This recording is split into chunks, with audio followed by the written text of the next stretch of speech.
been in my family for 900 years. I took over in 1999 and it's been looked after ever since. To us, sustainability is about having a culture within the estate, and so we all work very well as a team, but I think sustainability is very much at the heart of everything we do, and everybody understands that. The way that we have to maintain the house, because of its ancient nature, means we have to go back and relate to those past practices. And all of that sort of leads in naturally, doesn't it, to sort of modern practices which are classified now as sustainable.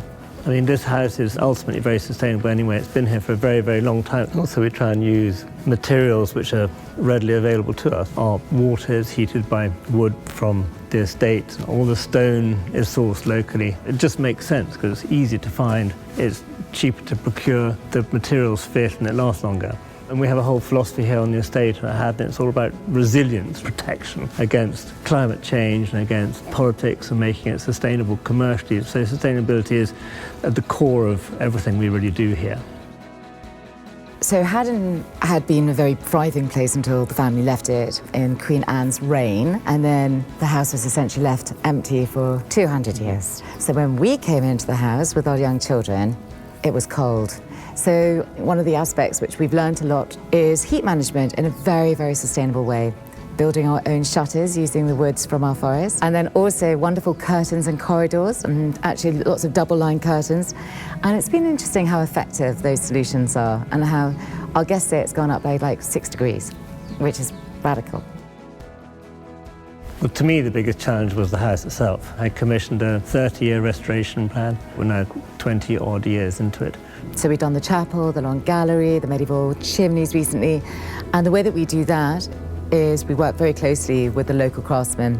And also the mechanics of it too. We're very off-grid, so we had to install a new log boiler and a reed bed for the sewage and a new pump for the water. And we build things to last.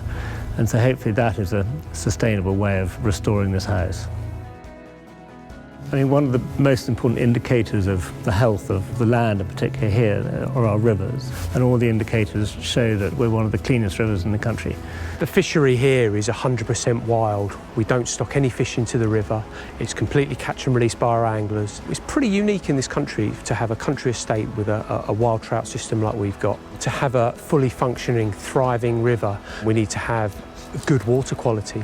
That means no pollution, no artificial fertilisers, which means you have lots of mammals, lots of fish, and everything thrives. In medieval times, they used to garden in a biodynamic way.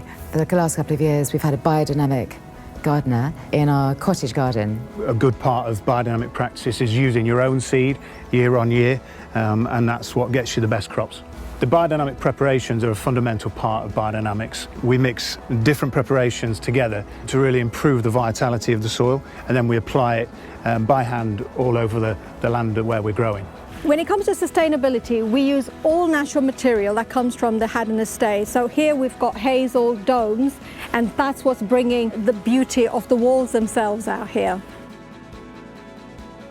One thing we're really pleased with is the process of restoring the medieval park back into its original 14th century boundary, which we started 12 years ago. We planted loads of trees, and we have a wonderful herd of longhorn cattle. So that is a fantastic project because it actually starts resetting Haddon back in its natural context, how nature and houses fit together. One of the most beautiful things about living in a really clean, organic, sustainable place is that there's an unquestionable health and wellness aspect to it. That's probably the thing that counts most to us, that we're doing something that's positive but also has got really distinct benefits for all that come and live here. I guess one of our core ambitions is to prove that a house of this ancient nature can be moulded into a perfectly sustainable place. A place where people can learn from what we've done and what we've achieved, and people can come to the workshops that we're already doing to show that you can put these ancient places into the 21st century. We're thrilled to have been awarded the Sustainability Award, very kindly sponsored by Savills. Well, I mean, it's fabulous to win an award, and I'm incredibly proud. It's a big pat on the back to everybody who works here, and that's a great thing for us. They all work in a team to build something that's really remarkable and important. But it's a great privilege to live in such a beautiful place. one feels very responsible for it, I guess. And that's what it means to me, looking after it for the future.